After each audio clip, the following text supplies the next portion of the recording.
The streets of Gaza erupt in celebration, but a video tells a darker story. Men dragged, kneeling, executed in public. Hamas tightens its grip, rival clans clash, and aid stays blocked. Amid the chaos, Trump signals a fleeting green light. Can Gaza's fragile peace survive this shadow?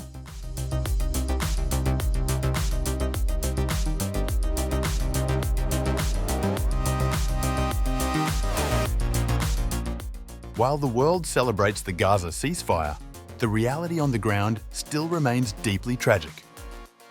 Israel delayed aid into Gaza and kept the enclave's border shut on October 14th, while re-emergent Hamas fighters demonstrated their grip by executing armed militia members in the street, darkening the outlook for US President Donald Trump's plan to end the war. Notably, a video circulated late on October 13th showed Hamas fighters dragging 7 men into a circle of people in Gaza City, forcing them to their knees and shooting them from behind as dozens of onlookers watched from nearby shopfronts. Reuters said that a Hamas source confirmed the authenticity of the video. Meanwhile, Gaza residents told Reuters that fighters were increasingly visible on October 14th, deploying along routes needed for aid deliveries. Palestinian security sources say dozens of people have been killed in clashes between Hamas fighters and rival clans in recent days. Israeli Prime Minister Benjamin Netanyahu has consistently maintained that the war cannot end until Hamas gives up its weapons and ceases to control Gaza, a demand that the fighters have rejected, torpedoing all previous peace efforts. When Hamas fighters appeared in the streets during the last ceasefire in January-March, Israel abandoned the truce and called off negotiations on an end to the war. But Trump, having announced that the war is now over, said on October 13th that Hamas still had a temporary green light to keep order. However, Hamas sources told Reuters on October 14th that the group would tolerate no more violations of order in Gaza and would target collaborators, armed looters, and drug dealers.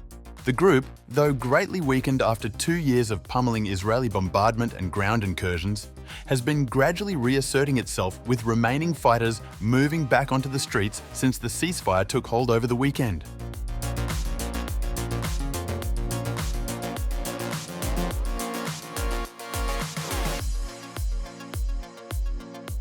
Meanwhile, Hamas has started deploying armed fighters and police across parts of Gaza in an apparent attempt to reassert authority in the devastated Palestinian territory after the ceasefire deal agreed with Israel last week. Images showed dozens of Hamas fighters at a hospital in southern Gaza during the release of Israeli hostages on the morning of October 13th, and there were reports of shootings and executions elsewhere in the territory. Telegram channels associated with Hamas said collaborators and traitors had been targeted, a reference to Israel-backed militia in the territory, while Hamas gunmen also engaged in bloody clashes with a powerful local family in Gaza City over the weekend.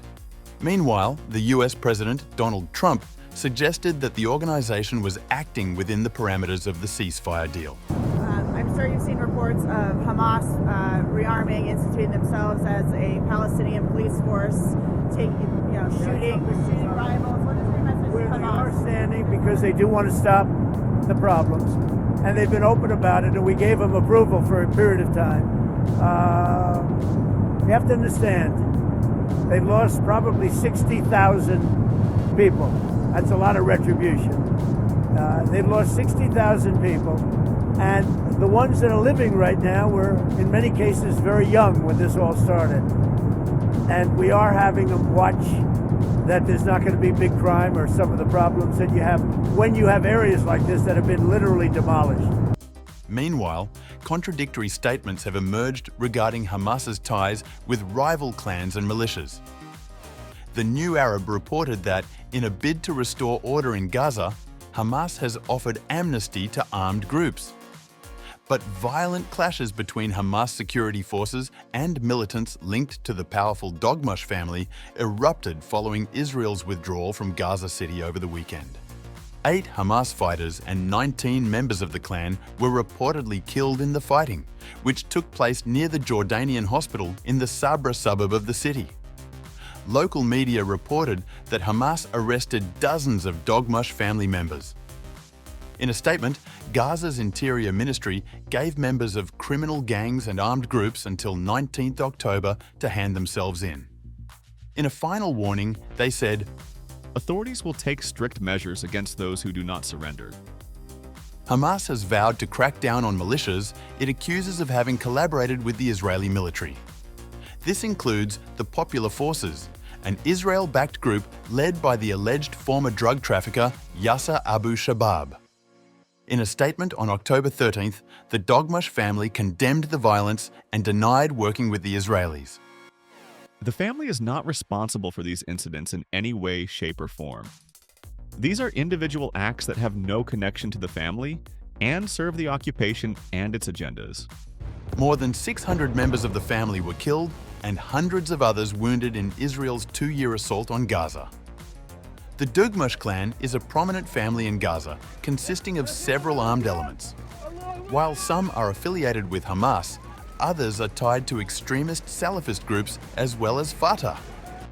Tensions between these groups and the Qassam brigades have existed since before 2006. They have reportedly received Emirati funding during the latest war. Some elements within the clan are collaborating with Israel, while others have refused any form of cooperation despite disagreements with Hamas. Gangs in Gaza were employed by Israel throughout the war. These groups were responsible for killing resistance fighters and civilians, scouting for Israeli troops ahead of operations, and looting humanitarian aid. Chief among these gangs are the groups led by Yasser Abu Shabab and Hossam al-Astal. Hebrew media reported that Abu Shabab and his gang members would not be evacuated to Israel as the ceasefire comes into effect and the war ends. Abu Shabab is wanted by the authorities in Gaza. Another important clan is the Al-Mujahideen clan.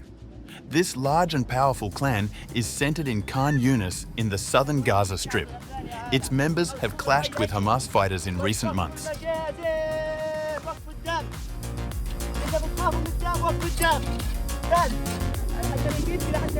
الدم.